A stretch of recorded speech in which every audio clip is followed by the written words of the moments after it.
European Council President Donald Tusk is pressing Turkey to do more to stem the flow of refugees to Europe. He's in Istanbul to meet Turkey's President Recep Tayyip Erdogan. EU leaders have raised the idea of sending refugees from Greece back to Turkey. Well, let's get more on that story, and we can speak to William Spindler, who joins us from Geneva.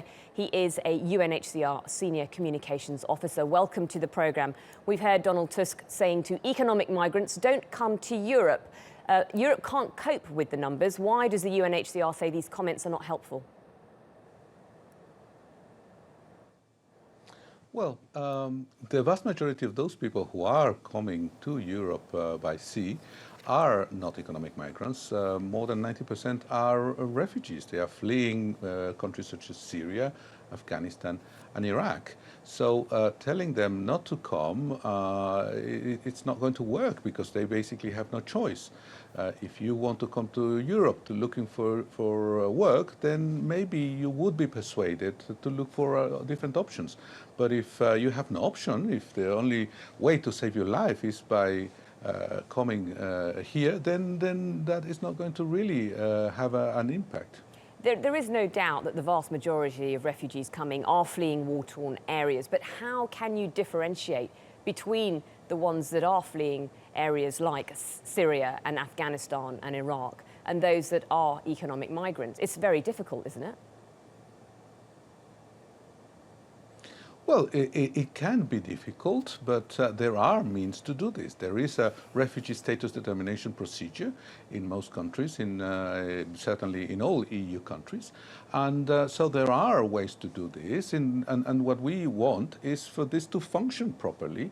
We would like refugees to apply for asylum when they arrive in Europe. And we would also like a relocation program that already exists, in fact, but we would like it to be implemented fully so that some of these asylum applications are asylum seekers are relocated out of Greece, which clearly cannot deal with all of them, to the rest of the EU. Let's not forget that there are 28 countries in the EU, not just Greece.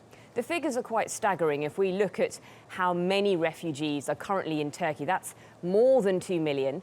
And we look at the numbers of refugees that have come since last year, that's again more than 1 million.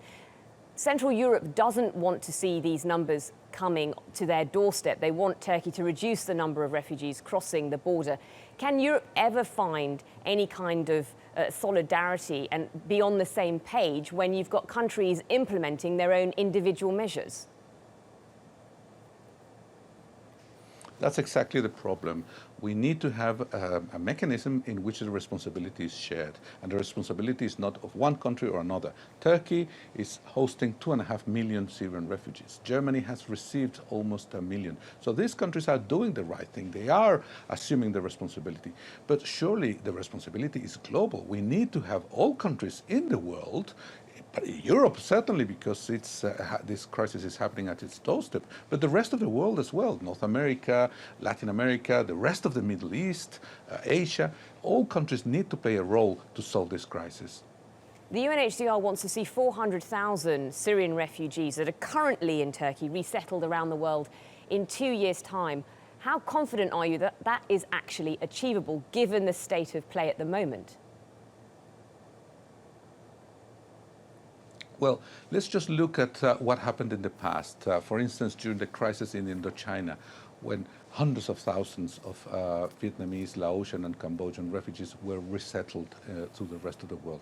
Let's look at what happened during the Kosovo War, where again, tens of thousands of Kosovo refugees were relocated or evacuated and moved to Europe. Europe and the world has dealt with situations like this in the past successfully. So let's do it again. Let's look at the situation. Let's share the responsibility of looking after these refugees. Some countries are doing a great deal, but others are not doing their share. We need all countries to play a role in this crisis. But William Spindler, those numbers that you cited there were tens of thousands. We're talking about hundreds of thousands, and in Turkey currently 2.6 million. Well, yes, millions, but if we share them, then this becomes manageable. Look at the situation, for instance, in Europe. Yes, 1 million refugees and migrants arrived last year in Europe. Yes, that's true. But Europe has the European Union has 28 countries. It has 540 million inhabitants. It has some of the richest and most developed economies in the planet. At the same time, Lebanon, one country only with 4 million people, received the same amount of people. So there has to be some equal share of this responsibility. Of course, 1 million people is too many for one country to deal with, whether that country is Lebanon, Turkey, Germany, any country would be overwhelmed with that. But we are not talking about one country in the world. We have to have all a role in this, and then this situation can be managed. OK, William Spindler in Geneva, thanks for your time.